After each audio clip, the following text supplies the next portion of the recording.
5 haram di dunia, halal di surga. Makan, minum, pakai wadah emas dan perak. Meskipun mewah dan indah, ternyata alat makan berbahan emas dan perak termasuk hal yang diharamkan dalam Islam. Umat muslim tidak diperbolehkan makan dan minum menggunakan alat makan emas. Rasulullah Shallallahu Alaihi Wasallam bersabda, "Janganlah kalian minum dari bejana emas dan perak, dan jangan pula kalian makan dari piring-piring emas dan perak." Hadis riwayat Bukhari dan Muslim. Syekh Abdullah bin Abdurrahman bin Sholih Al-Basam rahimahullah menyatakan bahwa alasan dari pelarangan ini adalah karena penggunaan bejana emas dan perak menimbulkan rasa sombong, angkuh, dan takabur dalam jiwa orang-orang yang menggunakan bejana emas dan perak tersebut.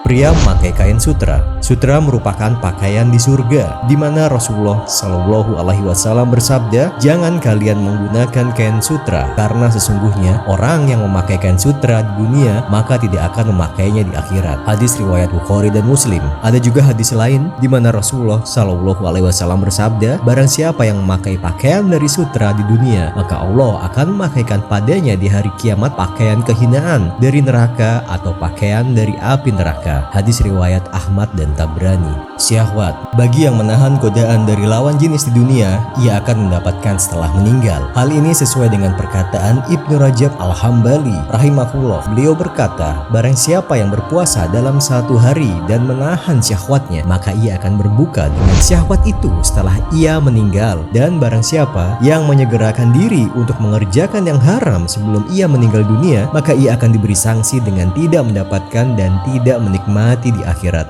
Minum khamar. Khamar adalah minuman yang diharamkan, namun di surga disediakan bahkan bisa dikonsumsi. Tentu efeknya berbeda dengan yang ada di dunia dalam kadar alkohol dan dampak memabukkannya. Hal ini sudah diabadikan dalam Al-Quran. Diedarkan kepada mereka gelas berisi khamar dari sungai yang mengalir. Warnanya putih bersih, sedap rasanya bagi orang-orang yang minum. Tidak ada dalam khamar itu alkohol dan mereka tiada mabuk karenanya. Quran Surat Asy-Syafa'at. Meninggalkan sholat 5 waktu dengan sengaja. Ibnu Abbas mengatakan bahwa yang dimaksud dosa besar adalah setiap dosa yang Allah Subhanahu wa Ta'ala menjanjikan neraka kepada orang-orang yang melakukannya, atau Allah Subhanahu wa Ta'ala marah dan melaknat orang-orang yang melakukan perbuatan tersebut, atau Dia berjanji akan mengazabnya. Artinya, kemudian datanglah setelah mereka generasi pengganti yang mengabaikan sholat dan mengikuti hawa nafsu. Mereka kelak akan tersesat. Quran Surat Maryam. Imam Ahmad juga meriwayatkan dalam hadis yang lain, siapa yang menjaga sholat 5 waktu, baginya cahaya, bukti, dan keselamatan pada hari kiamat. Siapa yang tidak menjaganya, maka ia tidak mendapatkan cahaya, bukti, dan juga tidak mendapatkan keselamatan. Pada hari kiamat, ia akan bersama Qarun, Fir'aun, Haman, dan Ubay bin Khalaf. Wallahu a'lam bishawab.